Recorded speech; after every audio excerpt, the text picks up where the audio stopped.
Kono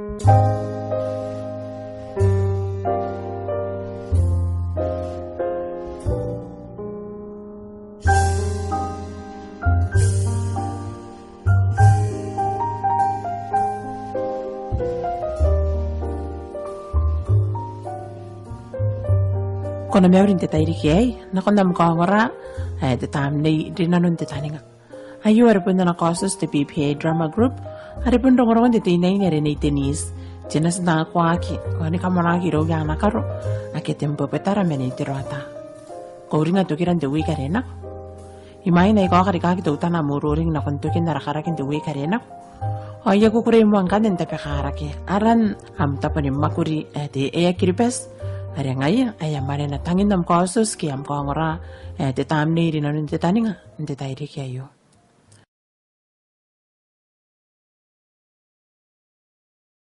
Okorang di pes ndap ang koy kiri pes ndam puputo kana konti ngoran te tairi ki ay.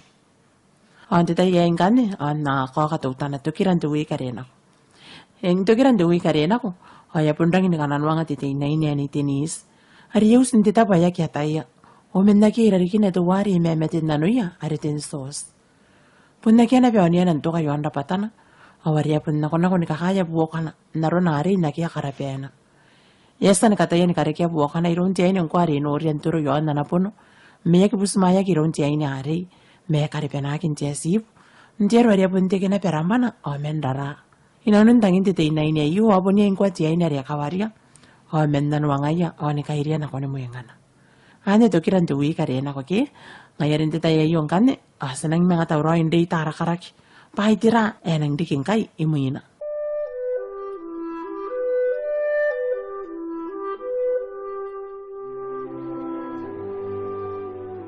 Yari dumin jay na rin itinisan ako ni muyangana ay kirangin daruan ako mete taparita katekantang iyay.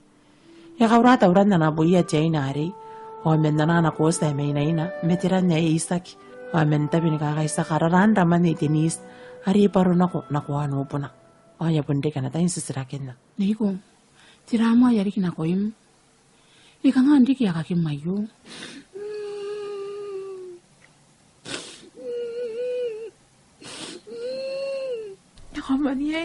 Yakamani ito ko betang irayo. Ang kaya na imengin ko yakairay na ko. Yakairay na ako kiki.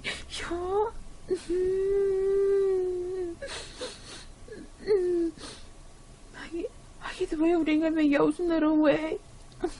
Pandaw ba bayag yung watiya? Oh, shh. Tayo na nukawagi. Nakaraw kong swang ko.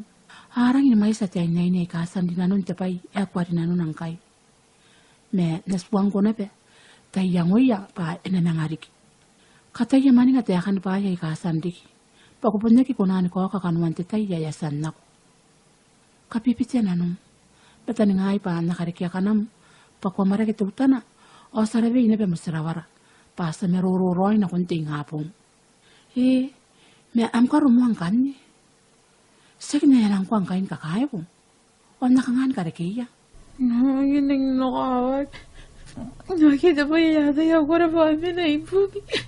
Wansi yo, miyawang ko ay miriroy. Ang katuwa kain na nun kakaya. Yun ang panay telefon me. Ay, sirasa na yung suwangiya. Yari nakawag kita pa ikaraya. Yari rin kita bete. Tayo rome. Siya nga na yayanang papaya rabeya. Basta kay meruro mga iyang kanayota. Ya pa ka na kung kay titay, kwa tayo ay minuwawang kain takarangay na. Unang daraban ni. Unang daraban na mamana nun ako. Way po ni Bewa yoy ro. Sige roy. Nataning nga ito na pa na kung nanatya marakike. Unang daraban swangay mina pa na nanay pa kwakawa. Roy, punyay na nun daw ma, yakan.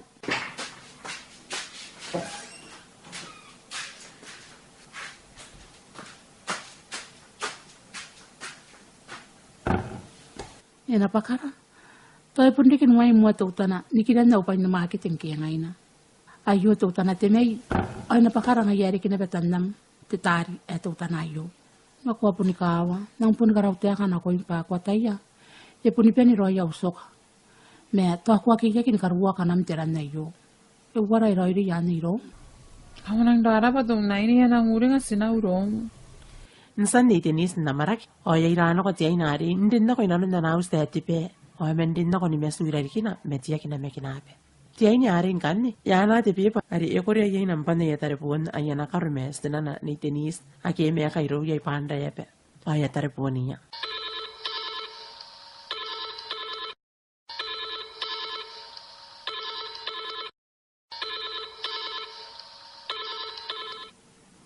Saruna. Yahira te tarapon niya. Tuan nakatayari kito wana te tay.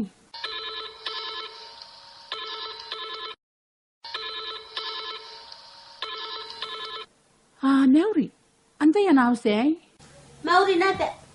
Au sinayo tenki kira meni miawa. Ano no yang ki antay? Saruna. Inangin kan dita kinangaya pa. Ibukin na yata inay niya tinis. Ikan kosta pa, mina idari kiwikay. Nakikira! Meow! Yo kira! Meowa! Inis po bon! Yo! Yo kunya kita telepon di tenis. Saki! Siya niya yung naman sa telepon. Ne! No! Kamu kayo naman sa telepon, ne? Pako mga kaya ka na ba telepon ni Memeurian na? Meuri, meawa yo. Niko. Meuri, ikan kosta pa matay na ini, mina idari kiwikay. Me toya ni kiriya ni ngapong pa kwatay ya kiri kipionan na kwas. Me rimi kamarang indorome ni kakaya. Ya kwatay ya. Akan to ki brora iron diti yan ni. O ya ka nga na bendro ko ikan ni. Ya kay pun sa kero na yo nagi konando kira jaus. Me pun pati pong ya ko raw Ya nga iya pun nangina ko naroon na irong na. Pari yang Roy pa, yaw suwas na nga yan ni ngapong. Niko, oy mina yami yaw si mo. Pangkarangaya sinang pusiwasin kay nanaya. Yan ganit ba yari kirong na. Kwatay ya, imi na ninta kawaya po. Me, Roy, yapon na kwas na nga yan ni ngapong. Perang ipakana kong kay titay me, ibon si taripunin kay pa, rimi kamarangin kwa ni kakaya. O nga yan, Niko, kurang dara pa. Kota di yan, irang kakamay tadi kanganga ki. Ya si Roy basta ngorani ngapong me. Antay mo Araw po ni Mek. Yang sakay sa po na konti ngapong.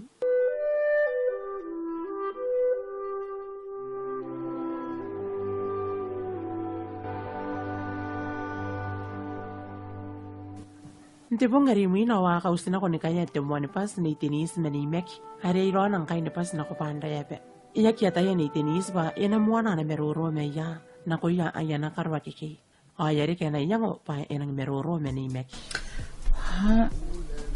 Ni Meki. Irori para kwata de pai eri na kome. Kana siro ri o gora ka kiki o. Komun ka suka te meruro na ko pai ai. Pai ban na pai ka para na ko ya de pai pai ka san ri na ko. Ilang sigiroy. Yapon na ko iman. Me ekakawaki. Pa napon nikili ko moroy do yampuraki. Sarap. Tayo kan takay ni Bas.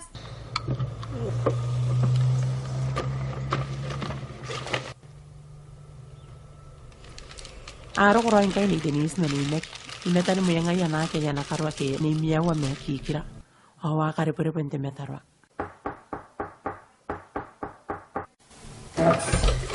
Naku may din nako. Yasay kayo punti di yay. Yari yabon sa pupun jaruan ni. Kaya ako rin nako. O meuri ni meking ko aram. Ngayon meuri na pe. Ani ka parati bure. Naku may din nako taka mon jaus. Iwara mo di yay ki. Kikira to ay pundi kam tay main dokon doon me. Ano ko may pasin na meruro do tana menakay. Anaya tira mo eriki. Ansiyan mo ka para o bura kaya ng kararome kami. Ya kara kini tenis ni kosti pa ni kaben ya kiari kina ko ina. Awari yapon kara kini pa ya ikay metenano kawak atetang. Ni yere isina na yapon rangin kora riki tehuni rauna. Ay pero gurun ni tsakyo mo diya kang kami. Patirang ko pun rang tangidia ni kandome denenging. Kanjwa nga ini riki yapon ni mem. Mem kan ni. Kota ya patira yasan karawagin ako im. Neiko. Ya tahu tete ka yaron nan sabun karo waro in meruru mene yin kana yuk no makur te anda ingo arana ko ka parade bure iron raway anda ingo arana ni meki han ka parade bure Eskiroy akita ka nga nanyang wat yogi pa yatawano ne yapun bubusing kami Kamapon meruro roy menegin ni. Payata ya pa ipon rang nungoteka. Natokan wan mo tepong. Denise, enang kangay me sapo mo ke? Orang darah pa ni Maggie. Sa mga punboboy ka, ano pa yata, miyaw. Maya, sapo na ba ni Maggie? Ako nang dara pa rin kinakon Maggie. Denise, an ako dapat po, taran na ako nakakiririn po ngay ke. Nako dapat ako na ko numusira. Tara, ikaw aking maan na iruwan na upom. Ako nga taran na niya kan pata anim na tam. Nako dapat. Wangaya. Sige nang nanta ba tiyo? Mewa, ko may mo. Ako may banatuang ko. Iyera. Tara, yata yung mga takuan ni Yeri nakakinaan. Pahipon din na nun mo ang kay takanganga. Kasi ku'y bayay ka aasan lik. May kakawag kaya sinawagirya. Pangkanepon karawag iti yuawan ako ina. Asin na kunan katiting kanin de buwi. Kupan na taron ni Denise. Pahipon lang nung tayo ka metay. Jaitis sa yuawa titinumani at tayo karayin ako ina. Sa maruruwagin na roy na kiw numakul. Matay mga pauran na ni Yeri. Makarawa roy maruro na ko ina ko. Ish. Pagkadaya bayaran kayo na ron nari. Yun ba ibukin na ba ilang mea ko yan akaro. Iya kataya patiraro yan ipos maya rongorongon de bayari ki nakon ayaka mo na yo.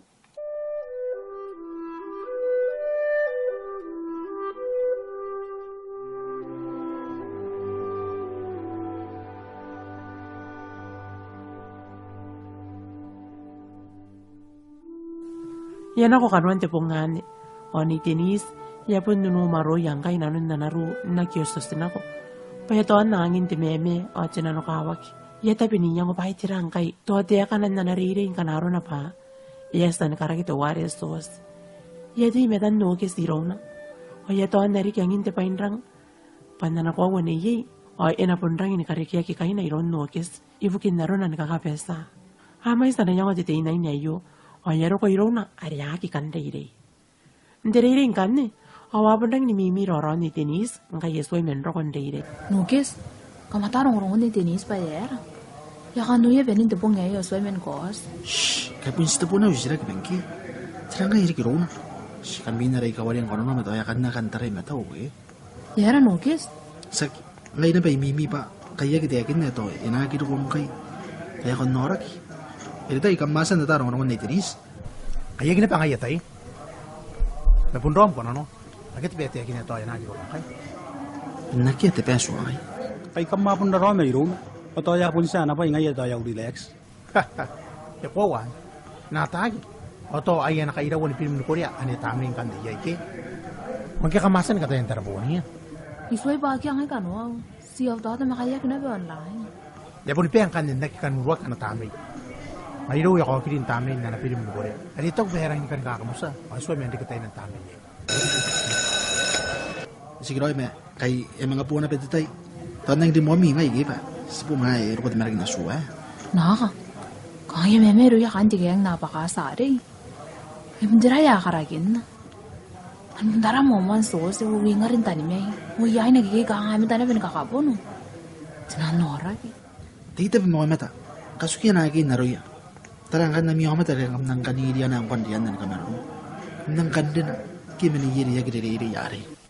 Eng, habon tanang inikakarakyon kakataham niya pa ay buntira. Pukin na kirukon ni Denise ng daily hindi po ngari. O kain ti kaya ngari na kayang sos. Puntiya ka kinikakarakin na betuwa na ay akarakin na men na yakuwa na. Ano yung sos? Kura ka naman ng kakana dalong kuha na no hari. Luar web yan. Iri gini takakan mo naman hari. O tira miyang o tiwit kana karawa naman ito wai. Ongi? Naman ako nang baru kami ni yung oman. Eman me ilan kamera ginan. Enang punta ko koy pa yun na katay koy me. Ay may yana betaka hari abun si ko sina betawana de truck. Ya po sinata ko yari pili na ko. Kana ko bukin na office ka nga akita na ya kiki. Ya po sin ka kaitara to boko ko resimi na yai. Ay ra ka nga ya me ako ya pili na ko na. Ang kanya ka tayo padara ri mina ko ya kaswana ni Denise kiki. Ya atin na pa ko kiki. O ka binatay sos? O ba naging napakasaro na? Ya pura dya pa iron dya inihan. Pag dituto karira na bentay na ko nanapoy. Dirang hindi pa ko. Seh, ko binahin eh. Shh. Tayo ka nga na pakapun na tayo idarawan ko na kiki. Anang kakayangan na tuwan ang kanayakos. Baka mata at mata rititi yari. Antay yay. Nokes. Ngayon, tinokes may sana pa nagawaran ni Denise. Hari mi na mga kapasiringan na uyong ay yung uy. Nanda po ni kakayangan na natukan kayo na uyong. Kaya kampun na tayo, panda ko na natin sauce kaya. Songoran nga bong, ang kanya pun na kimana ko nam, ona pun nga riya kini ko. Na yang ibu ni kakwa wa pun ko restaurant nam kamete ki. Jora kina pe minta pa yanya ki. O kain ko. Anak ko po na udarbon, panda darbon niya mo na itinis. Na mga uwi kati kinapan ako, na nakakayangan na mga mo na may kinairik.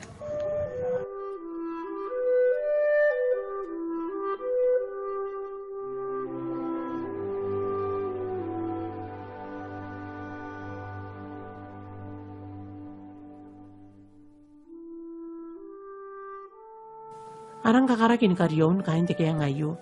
Ostos, iya kinakometa na mayroon nokes. Hindi tayo ayo at wari nokes, yamuan tayo no kirikakin no kiramuyan na. Pa ipunupukin na nakikosin ni tenis hindi po ngari.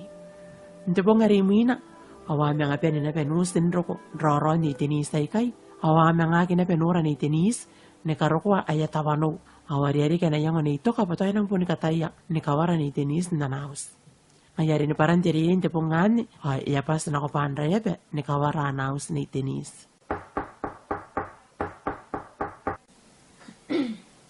Biawa, tenis. Ansi, subuh ya ruko nito. Wata yo ang kita ko katay meron tiro. Kaya dia ka bang kwa kya ngai kai. Where ni? Tsaka binikevi. Biawa, tenis. Tayo ang kia ansi. Isoy tawroin ka iso me meroro ba isoy nebe tawroin ka rakin ako iya. Anta ingkwa. Ya, kay ngai. Biawa ye tenis ikan. Tani nga pa, makawa te metarwa. Meurito ka. Kung kakaya tenis? Yang ikakaya ba sarang miming ka isoy men ko asin tere. Irang kura-kura meragin na tu, nawaki ang kay bari na ko ni bay nora kiron. Ay sinanari pondeki. Na pun rokon tere ni kakeste ya kana. Men kana iya mi assignment ki baigara ay ka enaria na tay. Ako kay tuang ay bay, jakay tuangan kana skawarian bakantay. Siguro ay papan nagya mo ang kaya assignment, mes punsin ang dorome iro na bugin niya pan nagya na tiya kakaspon ako ira. Mga ya siguro ay pangaya sa atay ya yora. Kung ano tari pun? Pun ngosa me emani nga na pa instangas me. Saya kan pele petere na. O nga ya siguro ay kurara pa miyawa. Meto nang kakangay pa yakani pong.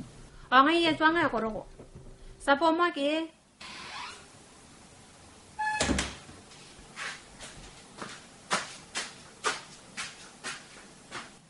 Tenis, ya tahu te aga kya ane yang kana, emeo metam, me kuakin rama manyo, kuana kon deiri patarane, ya kya tahu rongon kon deberi kina koim. Kau ngana non pasta kina nuna pai, ena uro kya amko uro me, amka rosi bukin mane, kya kina am deiri ba, kona poni kakasan to kin detai, o tai kajuan na mi yang oyana.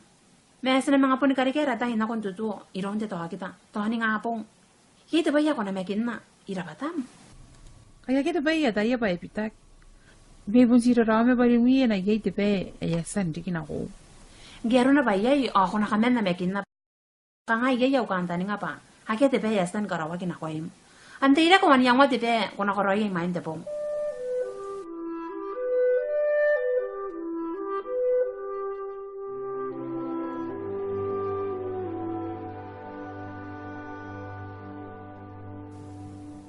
Yay to nga na tauta na iro ni tenis timuin rokon na ito ka. Payataya pa kaya ti payataya. Wairang nukukurairik, kay kangaya ki una isina na rin imiyawa. Ipon puro roya kinanabe me ay isina na yo. Paanang nga kikauring ipay ka asandik. Onda kinape ko ang uyana karo. Onda kanime pong ari kapenin pong interirin do wikari. Katawroy pong kanin nungura. Nakon nagyameruro roron ni tenis. Irita menawa. Yang ano kes? Kaisa pun si paro konepe metaran ne suai ko asinokis. Ikaro ko na naus tenis ang kuan ano. Ngayon, sara ke sari apun na naroon tisisukun na kinilili bugin na pero. Imenen na naus, kumeroro me ngai otira ya bundi kirong. Kaya kira batanan na naus, kaya rang orak, timera kina suwa kora irong. Kaya babay na orak ya kirong na ya kora kaya mimina ipondi. Patira di kirong, mayag buka kinta basin. Ay kabuburan pa ira, ayag mo, o kita tuon na orak, o ito pa yung orak kinapen kilipes. Kung mga birin to kitang ko eh. Nakakama mi taribon, sanorin na taribon mo. Lugis ko kawas. Ayan. Nakapendo eh. Iwan na rai ni ay. Angay desa si paro konepe, puni main tultan. Mani, nang mananak puring na tan sos. Kanga po niya ito na kanga na tan pa nga rin. Kier, akan da beri metan kono. Soy nurut semuin tatari. Tita begini ometa. Asa mana ndek rongon ni tenis rumi. Ari bundi ke apa ino orang ini kiri beso di merag na su roma. Ya, kaya merag na no runde ya ina kain tike yang ari. Kemasan kami te bayar roy. Setiap era karo ya yang kuana no. Tarani mina.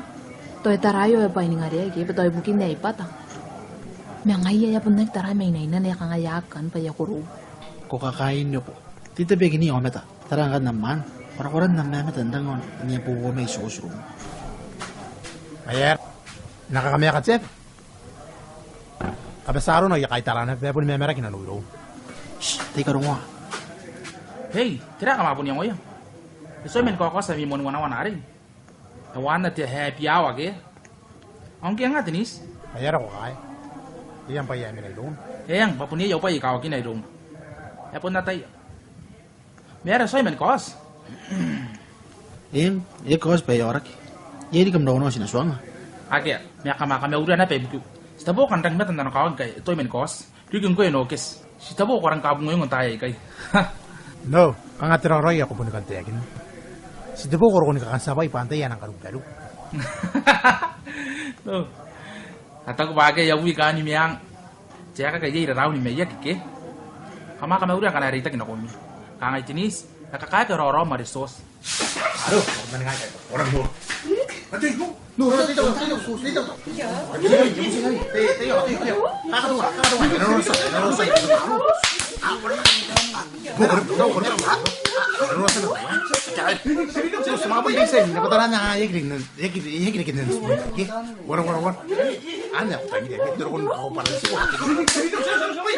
Nakay, ya tau. Logis, kailangan ko dito yung kisos. Anday ako nagri roro magiki. Edira na beri romi. Ya, kamatayin kami.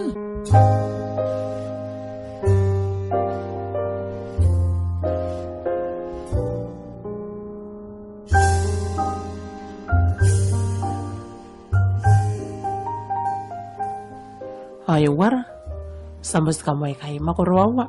Narakawangara, titam na irinan titani nga. Ari pun karakinan ni tenis, tiri kita men na ni kamonaki raw ya nakaro. Ari yari nanu nang kaya tekanganga, imuin na naki yang roy. Yapon suway mo sa karaki, may ako may nga kaya nga kung nakondita na, nti wiki, dahil naro. Yapon tangin nakakaitaw na ko yung ko iti kiripes, ibukin po ito kan tangin naratam na irinan titani nga titay di kiyay. Ayarangin kahitaw ko rikin ko nungongoram, ilarikin nam radio. Ako antani nga pa punya idiri ya kana ko sa lapen rarabi-rabi na namtay nungongora. Aki hasan di pakain nam tamne ri nanun titani nga titay kayo. Ari-ari pa ni tenis pun ni ruta mena tenemta.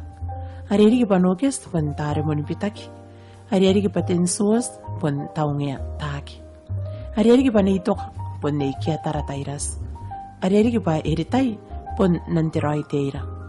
Ari-ari pa tenawa pun tapokay koryawa. Hari-hari pa David pun metaki tengetem. Hari-hari pa ni Mina pun ni yeri tapi tativeya. Hari-hari pa ni Mek pun ni buraya tatuakare. Hari-hari pa ni Miawa pun ni pakowa kopiawa. Hari-hari pa Kikira pun piko pinki. Hari-hari pa tesakaya kadi taripon pun ni meurinteis derenis. Away ngay timetan mo ni Simeon Tatiro. Hari-hari pa tesakaira o ni pero nga ungoram hindi tayo kayo. Men na narun karakang ra panan kiripes. Kurang inay tawri kinamtay, kung natikiray, sa mga puntay po na kon tayo na napayon, deken demoni pong dewi kaya naroko. Me aratam na inanon titani nga, karakinan di tinis, makuron ni mewa, ari arwaro ko riki, ni kakong rana. Kung na mesuray, sa po mo.